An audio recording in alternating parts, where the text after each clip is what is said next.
euer Monkeytainment ist wieder am Start. State of Survival, heute über das Weltevent 11 bzw. Migo 11. Nennt sich Metamorphix und da steigen wir direkt ein, denn wie ihr seht, am Montag beginnt es bereits und wir haben ein Insektarium. Fangen wir erstmal mit den ganzen grundlegenden Neuheiten an, denn bei diesem neuen Weltevent könnt ihr sogenannte Tokens einsetzen. Diese Tokens, mit denen könnt ihr Events, an denen ihr aus welchen Gründen auch immer nicht teilnehmen konntet oder die ganzen Punkte nicht erreicht habt, einsetzen, um eben das Material zu bekommen und die Aufgabe auch abzuschließen. Damit habt ihr natürlich den Vorteil, dass das Ganze für euch nicht zum Nachteil wird. Ihr bekommt ein paar in dem freien Bereich, allerdings bekommt ihr eben in dem 5 und dem $20 Paket auch nochmal jeweils 10. Dann kommen wir noch darüber hinaus, dass wir den Shop haben und da sind endlich auch Behemoth-Teile drin, Biobatterien, als auch eben die ganzen Serien für Generation 7 bis 12 oder eben auch 13 aufwärts, je nachdem bei welchem Startseite ihr seid. Dann im Store gibt es natürlich auch von vorherigen Migos wieder die Komponenten, die HQ-Skins und Co.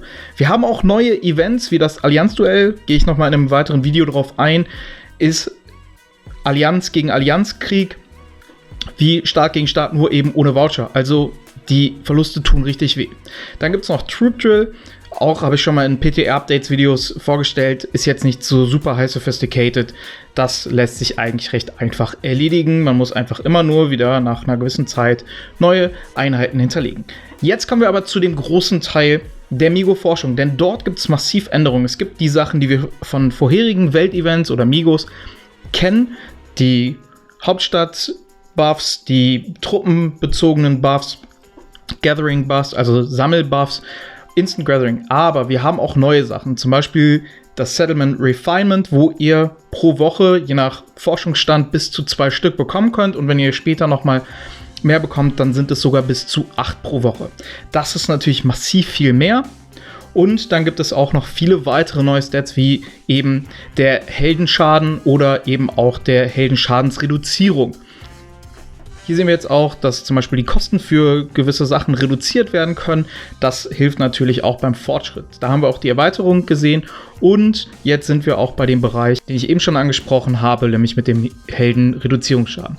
Dann aber auch Behemoth-Reduzierung als auch Behemoth-Schaden und eben auch diese Final Reduction, das ist natürlich auch ganz gut. Dann gibt es natürlich auch noch was sehr Cooles für Free-to-Play-Player, das ist das Mystery Gift. Bei dem Mystery Gift ist es eben so, dass ihr, wenn ihr das habt, 2.000 bis 3.000 an Biocaps bekommt, aber da steht leider nicht, wie häufig und naja, das würde ich anderen wünschen. Wir bekommen einen dritten Behemoth, nein, das ist kein Unicorn, es ist auch keine Schlange. Wir bekommen das einfach nur für den dritten Marsch freigeschaltet, dass wir die bisherigen Behemoths in einem dritten Marsch nutzen können. Also keine Sorge, es wird kein Unicorn, keine Schlange oder sonstiges. Aber es gibt noch weitere neue.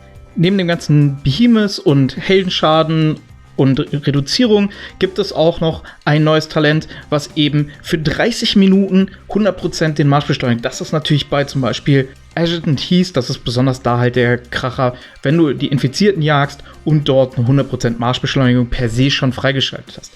Allerdings zu bedenken, das kommt auch erst zu einem späteren Zeitpunkt, daher das als erste Info zu Metamorphix. Ich hoffe, ich konnte euch damit einen guten Eindruck für das Weltevent geben und lasst gerne ein Like da.